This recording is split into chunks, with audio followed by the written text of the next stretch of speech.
Good morning, students.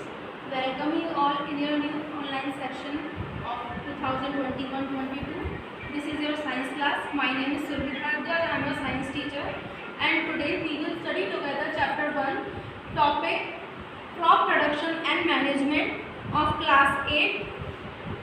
This is your new NCERT book of science, and this is your chapter 1, crop production and management. Okay, so first I will tell you a small introduction of this chapter. In this chapter we will learn about soil, crops, methods of crops, irrigation methods and all about the crops. तो इसमें हम पढ़ेंगे crops के बारे में, crops होती क्या है, क्रॉप्स के तरीके क्या क्या होते हैं, उनको पैदा करने के कितने तरीके की क्रॉप्स होती हैं, उनका मैनेजमेंट कैसे हो सकता है जिससे वो प्रॉपर सेफली हम उनको मार्केट में बेच सके या फिर अपने खुद के काम में ले सके। तो इस चैप्टर में हम ये सारी चीज़ें पढ़ेंगे। So let's start. अब first topic is crop. What is crop? Crop होती क्या है? फसल के बारे में हम सारी चीज़ें पढ़ेंगे, लेकिन पहले ये तो पता करें फसल होती क्या है। तो फसल क्या चीज़ है? When plants of same kind are cultivated at one place on a large scale, it is called crop. जब एक ही तरीके के प्लांट्स, कोई भी तरीके के बट एक ही तरीके के प्लांट्स किसी एक जगह पे लार्ज स्केल में अगर उनको कल्टीवेट किया जाए, मतलब कि उगाया जाए, किसी एक ही तरीके के प्लांट को बहुत बड़े एरिया में उगाया जाए, बहुत लार्ज स्केल में अगर उगाया जाए तो उसे बोलते हैं क्रॉप। जैसे कि अगर हम आम का एक पेड़ लगा दिया हमने, तो हम ये नहीं बोल सकते कि आम की खेती कर रहे हैं, आम की क्रॉप उगाई है हमने, आम की फसल की है, नहीं बोल सकते। क्यों? क्योंकि वहाँ पे एक ही पेड़ है। बट अगर हम एक बहुत बड़े एरिया में आम के बहुत सारे पेड़ लगा रहे हैं और बहुत लार्ज स्केल में उनको उगा रहे हैं, तो उसे बोलेंगे आम की क्रॉप, उसे बोलेंगे आम की फसल। तो किसे बोलेंगे हम crop? When plant of same kind are cultivated at one place on a large scale, it is called crop. जब एक बहुत बड़े एरिया में किसी सेम तरीके की फसल उगाई जाती है, सेम तरीके के प्लांट्स उगाए जाते हैं, उन्हें बोलते हैं हम क्रॉप। कितने हमारी दो तरीके की क्रॉप्स होती हैं। पहला है खरीफ क्रॉप और दूसरा है rabi crop. This is written on your page number 2। Kharif crop, the crop which are sown in the rainy season are called kharif crop. वो क्रॉप जो आपके रेनी सीजन में उगाई जाती हैं, मतलब कि बारिश के मौसम में उगाई जाती हैं, उन्हें बोलते हैं खरीफ क्रॉप। अब हमारा बारिश का मौसम नॉर्मली कब का होता है? जून से सितंबर का। मिड जून से हमारा बारिश का मौसम शुरू हो जाता है, सितंबर तक खत्म होता है। तो रेनी सीजन में जो क्रॉप हम लगाते हैं उन्हें बोलते हैं खरीफ क्रॉप। और कौन कौन सी होती है खरीफ क्रॉप? आपकी पैडी, मतलब कि मोटा अनाज आपका, मेज मतलब मक्का, सोयाबीन, मतलब सोयाबीन आप सब जानते हो, सोयाबीन का तेल भी होता है, सोयाबीन की सब उनके सोया चंक्स भी बनते हैं उसके, ग्राउंड नट्स मतलब कि मूंगफली वगैरह, और कॉटन, ये सारे हमारे होते हैं खरीफ क्रॉप। तो खरीफ क्रॉप होती क्या है? वो क्रॉप जो रेनी सीजन में उगाई जाती हैं उसे बोलते हैं खरीफ क्रॉप। अब रेनी सीजन कौन सा होता है हमारा? जून से सितंबर का। नेक्स्ट आता है हमारा रबी क्रॉप। तो रबी क्रॉप क्या होती है? The crop grown in the winter season. वो क्रॉप जो विंटर सीजन में उगाई जाती है, सर्दी के मौसम में उगाई जाती हैं, are called rabi crops. Example उसके कौन कौन से हैं? व्हीट मतलब गेहूँ, ग्राम, चना, पी, मटर, मस्टर्ड, सरसों, और लाइन सीड मतलब अलसी। तो ये सारे कब होते हैं? हमारे सर्दी के मौसम में, विंटर सीजन में, यानी कि अक्टूबर से मार्च तक के सीजन में, और इन्हें क्या बोलेंगे हम? रबी क्रॉप्स। नेक्स्ट हमारा इसमें जो टॉपिक है वो है प्रैक्टिस ऑफ क्रॉप प्रोडक्शन। मतलब कि अगर हम क्रॉप प्रोडक्शन करना चाहें तो हमें कौन कौन से प्रोसेस से गुजरना पड़ेगा, कि कौन कौन से प्रोसेस फॉलो करने पड़ेंगे, वो आएंगे प्रैक्टिस ऑफ क्रॉप्स में। तो कौन कौन से होते हैं हमारे उसके प्रैक्टिस ऑफ क्रॉप्स के स्टेप कौन से होते हैं? प्रिपरेशन ऑफ सॉइल, मतलब कि पहले आपकी सॉइल को प्रिपेयर करना कि वो इस तरीके की बन जाए, इस लायक बन जाए कि उसमें क्रॉप उगा सकें। क्योंकि सारी सॉइल नहीं होती ऐसी जिनमें हम फसल उगा सकते हैं, कई होती हैं जिनमें फर्टिलिटी नहीं होती है कई सॉइल्स में, तो हम उनमें फर्टिलाइजर करेंगे, चाहे उसको आपने गोड़ाई नाम सुना होगा कि हम नीचे की जो मिट्टी होती है सबसे ऊपर करते हैं, उसमें आप लोग ट्रैक्टर भी चलाते होंगे उसमें, उस फसल में, सॉरी उस मिट्टी में। क्यों? क्योंकि जैसे नीचे की जो फर्टाइल मिट्टी है, फर्टाइल सॉइल है, वो ऊपर आ जाए, वो सॉइल तैयार हो जाए क्रॉप के लिए। नेक्स्ट आता है हमारा सोइंग, मतलब कि बीज बोना, बीज डालना मिट्टी में। नेक्स्ट है आपका adding manure and fertilizers. Manure मतलब खाद, नेचुरल चीज़ें जो हम खाद की तरह से डालते हैं, जो डिकम्पोजर्स हमारे प्रिपेयर करते हैं बॉडी वेस्ट से, या फिर आपके जो एनिमल वेस्ट होता है उससे। अगर हम कोई हमारे डिकम्पोजर जो तैयार कर रहे हैं आपका, उसे बोलते हैं आपका मैन्योर। और फर्टिलाइजर्स होते हैं वो एक्स्ट्रा मैनमेड आर्टिफिशियल चीज़ें जो हमारे सॉइल की फर्टिलिटी को बढ़ाती हैं। इरिगेशन मतलब कि सिंचाई करना, पानी देना। आपको पता है पेड़ पौधों को पानी देने की जरूरत होती है, वरना विदाउट वाटर वो ग्रो नहीं कर सकते। नेक्स्ट है आपका प्रोटेक्टिंग फ्रॉम वीड, मतलब कि जो आसपास छोटे छोटे पौधे उग जाते हैं वो, उनसे हमारी फसल को बचाना। क्यों?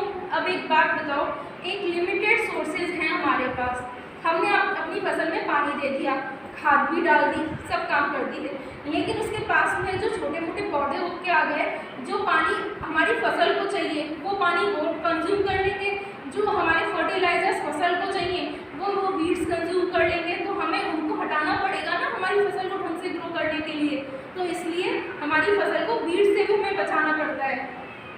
नेक्स्ट आता है हार्वेस्टिंग, मतलब फसल की कटाई। फसल पक गई तो उसे काटोगे भी, और उसके बाद स्टोरेज, मतलब उसे कटाई के बाद उसे अच्छे से स्टोर करके रखना मार्केट तक पहुंचने तक, जिससे वो सिक्योरली मार्केट तक आप पहुंचा सको, या फिर अपने काम में भी रखने के लिए आपको अच्छे से उसको स्टोर करना पड़ेगा। तो इसे बुक में से पढ़ते हैं इसकी डिटेल को। Preparation of soil, preparation of soil में आप क्या करेंगे? The preparation of soil is the first step before growing a crop. एक फसल उगाने के लिए हमें क्या करना पड़ता है? सबसे पहले हमें हमारी सॉइल को तैयार करना पड़ता है क्रॉप के लिए।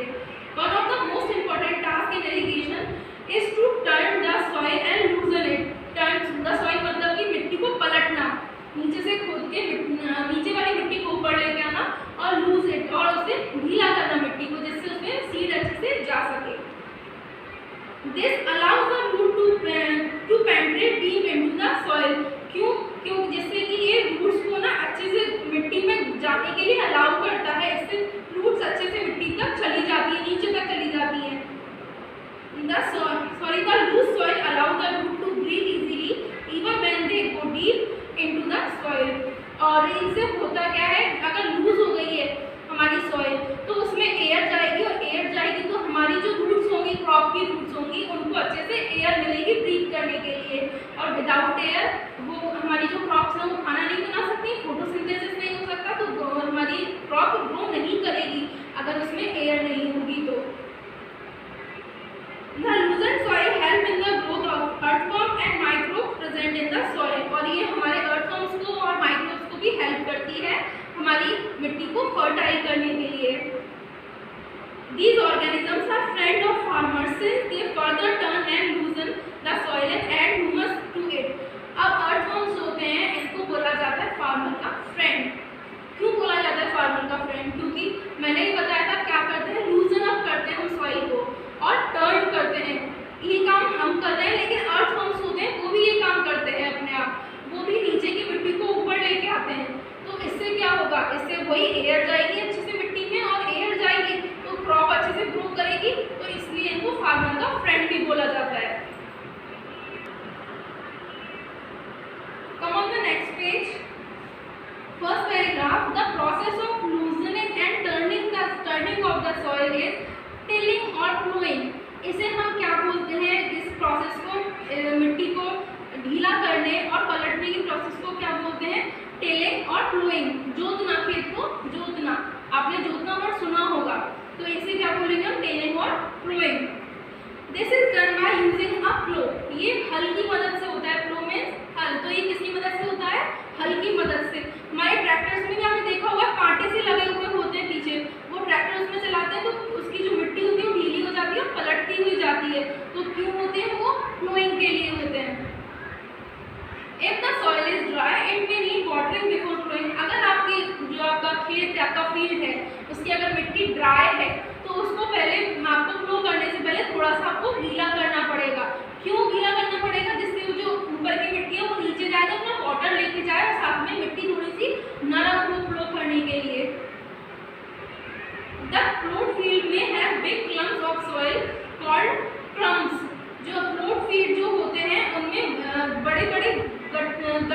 बोल सकते हैं हम सॉइल के बड़े बड़े ढेले से हो जाते हैं, उन्हें क्या बोलते हैं, उन्हें क्रम्स बोलते हैं। It is necessary to break these crumbs, और उन्हें तोड़ना जरूरी होता है। क्यों? क्योंकि अगर वो ऐसे इकट्ठी मिट्टी होगी तो वहाँ पे ना तो कोई सीड अंदर जाएगा, ना उसमें एयर होगी, तो वो आपके वेस्ट हो जाएंगे, आपकी वेस्ट सॉइल होगी। नेक्स्ट पॉइंट है agriculture implements. Before sowing the seed it is necessary to break soil crumbs to get better yield. अब हमें अच्छी फसल के लिए सबसे पहले जो हमें क्रम्स बने थे सॉइल के, उन्हें तोड़ना पड़ेगा। This is done with the help of various tools. अब इसके बहुत सारे टूल्स भी होते हैं। The main tools use for this purpose are plough, hoe and cultivator. इसके बहुत सारे 3 टूल्स होते हैं इसके। प्लो आपका हो गया, हल हो गया, प्लो हो गया और कल्टीवेटर हो गया। ये सारे आपके टूल्स हो गए आपकी उस मिट्टी को प्लो करने के लिए, खेत को प्लो करने के लिए। अब पहला आया प्लो। प्लो होता क्या है, हल क्या होता है? This is being used since ancient time of tilling the soil, adding fertilizer to crops, removing the weed and turning the soil.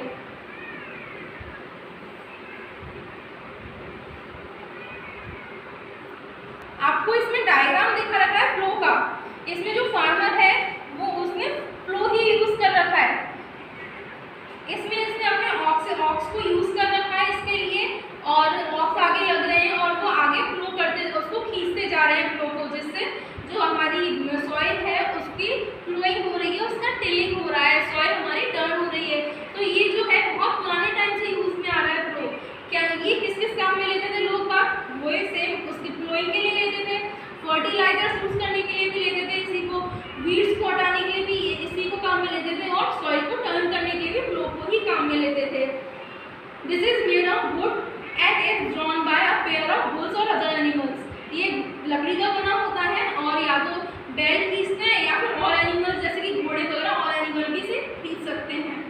It contain a strong triangular iron strip called ploughshare. तो इसमें आपके जो details दे रखी है उसमें सारी वही चीज़ें दे रखी हैं जो इस डायग्राम में है। इसमें एक लोहे की चीज़ होती है, इसे बोलते हैं प्लोशेयर। एक प्लो शाफ्ट है जो उससे हल से बंधा हुआ होता है, और साथ में एक बीम होती है जो एनिमल्स के ऊपर रखी होती है, जिसके सपोर्ट से एनिमल इसे पुल करते हैं। तो इस तरह से हमारा ये प्लो वर्क करता है। सेकंड इसमें आता है हमारा हो, HOE, हो। It is a simple tool which is use for removing weed and for loosening the soil. ये एक टूल होता है जो हमें काम में आता है सॉइल को लूज करने के लिए, और साथ में काम में आता है ये हमारी जो वीड उग गई है साथ में उसे रिमूव करने के लिए। नेक्स्ट पेज पे आपको इसका डायग्राम दे रखा है। नेक्स्ट पेज पे इसका डायग्राम भी आपको दे रखा है, आप ध्यान से देखिए इस डायग्राम को।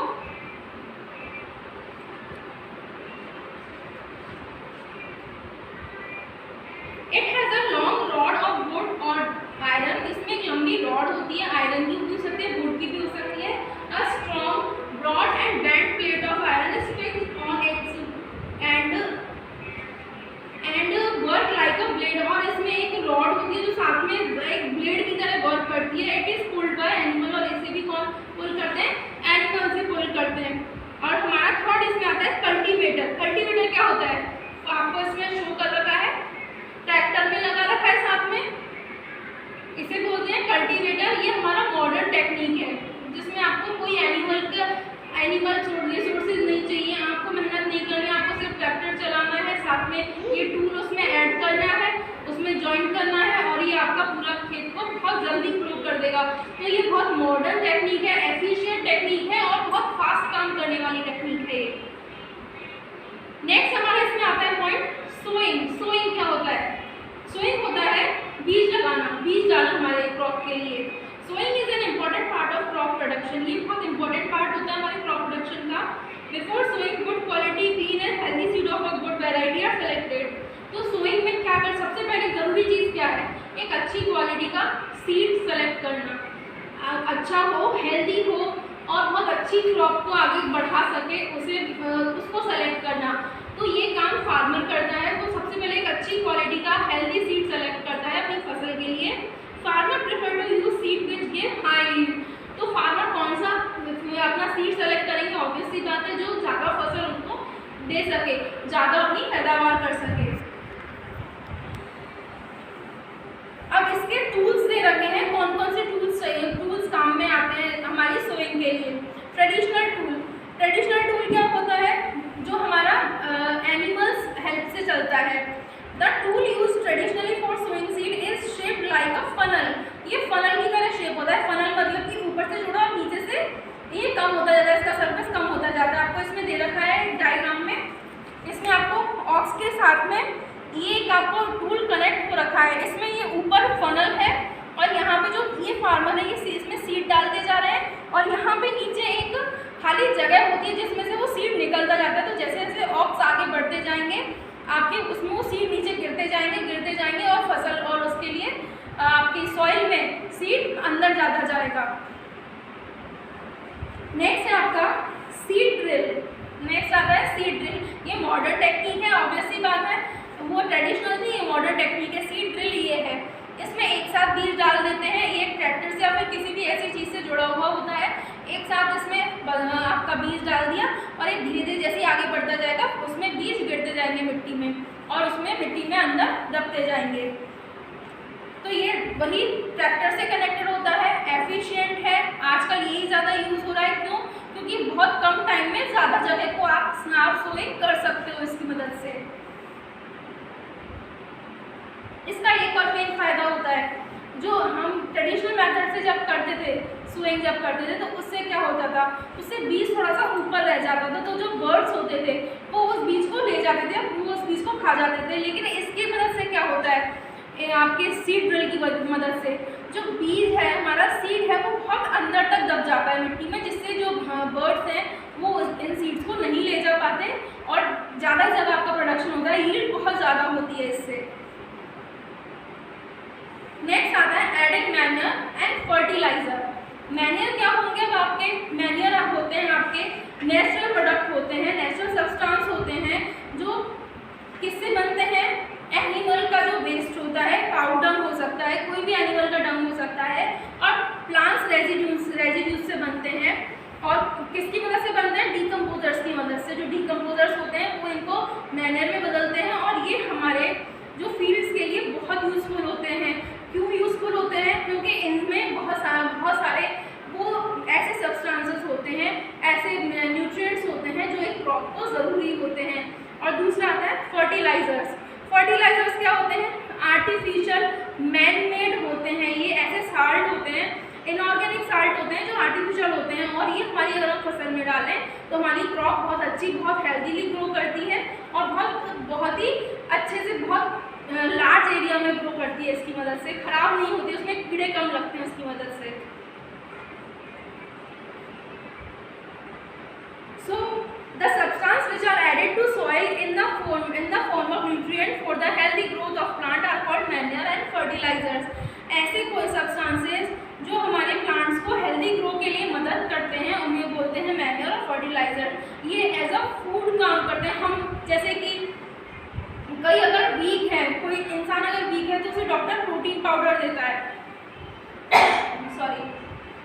तो प्रोटीन पाउडर देता है। तो क्यों देता है? जिससे उसकी जो बॉडी की वीकनेस है वो खत्म हो जाए, वो ग्रो कर सके।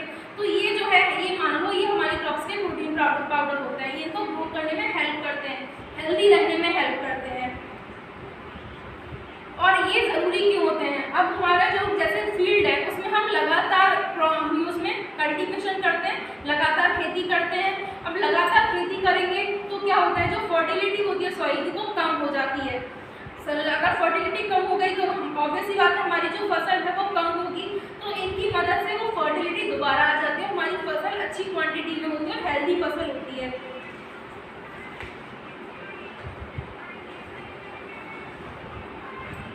Come on page number 6. One important paragraph is on page number 6, paragraph number 5.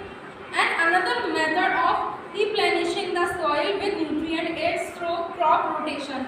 इसमें क्या किया जाता है, जैसे कि आपकी जो क्रॉप है, क्रॉप आपकी अगर कम हो रही है, आपकी क्रॉप फर्टिलिटी की वजह से कम हो रही है, सॉइल फर्टिलिटी कम हो रही है, तो उसकी तब आप क्या करोगे, आप रोटेट करते हो सॉइल को। अगर आप लगातार एक ही तरह से अगर आप क्रॉप अगर उगाओगे, एक ही तरह की क्रॉप उगाओगे, जैसे कि आप अपने खेत में सिर्फ गेहूँ उगा रहे हो, तो आपकी जो मिट्टी की फर्टिलिटी है वो कम हो जाएगी। तो इसलिए क्रॉप रोटेशन करना पड़ता है, अलग अलग तरीके की क्रॉप उगाते हैं, हम बदलते रहते हैं क्रॉप्स को। उससे हमारी जो फसल है फसल अच्छी होती है और सॉइल की फर्टिलिटी बनी रहती है। तो आपको टेबल दी हुई है पेज नंबर 7 पे, difference between fertilizers and manure. Fertilizer और मैन्योर में अंतर क्या होता है? Fertilizer is a manmade inorganic salt, वो मैनमेड होता है, और जो मैन्योर होता है वो नेचुरल होता है, वो एनिमल वेस्ट से या फिर इन सारी हमारे जो प्लांट वेस्ट होते हैं इनसे बनता है। फर्टिलाइजर जो होता है वो फैक्ट्रीज में बनता है, लेकिन मैन्योर है वो हमारे फील्ड्स में बन जाता है, खेतों में बन जाता है। Fertilizer does not provide any humus to the soil. Fertilizer जो होते हैं ह्यूमस नहीं प्रोवाइड करते हैं, लेकिन मैन्योर में ह्यूमस बहुत अच्छी क्वांटिटी में होता है।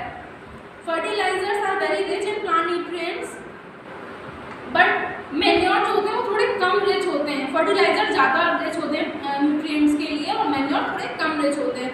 तो ये थोड़े से आपके डिफरेंस हैं। अब एडवांटेज क्या होते हैं मैन्योर के क्या क्या फ़ायदे होते हैं? पहला तो ये सबसे मेन फ़ायदा है कि नेचुरल होता है। नेचुरल होता है तो हमारी सॉइल को कोई नुकसान नहीं करेगा।